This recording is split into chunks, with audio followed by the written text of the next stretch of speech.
It's Wednesday morning. இன்றைக்கி டே எனக்கு சூப்பராக ஸ்டார்ட் ஆச்சு. உங்களுக்கு எப்படி ஸ்டார்ட் ஆச்சுன்னு கமெண்ட்டில் சொல்லுங்கள். இன்றைக்கி பார்த்திங்கன்னா பிரேக்ஃபாஸ்ட் நான் வந்து மேகி தான் பண்ண போகிறேன்.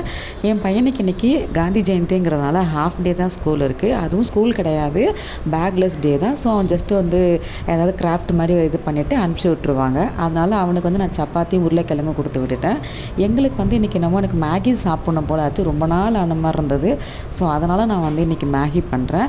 இதில் வந்து வெஜிடபிள்ஸ்லாம் போட்டு தான் எப்பவும் பண்ணுவேன். பட் இப்போ என்கிட்ட வெஜிடபிள்ஸ் இல்லைங்கிறதுனால நான் வந்து ஜஸ்ட்டு வந்து வெங்காயம், தக்காளி, பச்சை மிளகாய் மட்டும் மேகி பண்ணுறேன்.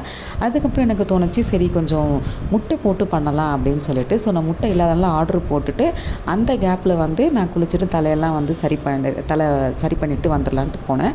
ஸோ அந்த கேப்பில் எனக்கு முட்டையுமே ஸ்விக்கிலேருந்து டெலிவரி ஆகிடுச்சு. அதுக்கப்புறம் முட்டையும் போட்டு காலைல உட்காந்து அமைதியாக பிரேக்ஃபாஸ்ட்டும் சாப்பிட்டாச்சு. அடுத்து என்னங்க, லஞ்சு தான். ஸோ லஞ்ச் என்னென்னு கடகடான்னு பார்த்துடலாமா? இன்றைக்கான லஞ்ச் வந்து முருங்கைக்காய் சாம்பார். வாவ், பார்க்குறதுக்கு செம்மையாக இருக்குது. எனக்கு ரொம்ப பிடிக்கும் நான் வைக்கிற சாம்பார். சொல்கிறது கொஞ்சம் ஓவராக தான் இருக்குது, பட் உண்மையிலே நான் வைக்கிற சாம்பார் எனக்கு ரொம்ப பிடிக்கும்.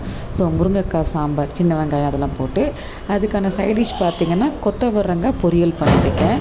கொத்தவரங்காய் நல்லா வேக வச்சுட்டு மஞ்சத்தூள் போட்டு வேக வச்சுட்டு தேங்காய், பூண்டு, ஜீரகம் அதெல்லாம் மிக்சியில் அரைச்சி போட்டு பண்ணியிருக்கேன். சூப்பராக இருக்கும். அதுக்கடுத்து பார்த்திங்கன்னா காலம்பரம் பண்ண உருளைக்கிழங்கு மசியல் கொஞ்சம் மிச்சம் இருக்குது. இது நான் காலம்பரம் சப்பாத்திக்கு பண்ணது தான். அதே மிச்சம் இருக்குது. நான் அதையும் சைடிஷ்க்கு எடுத்துக்கிட்டேன்.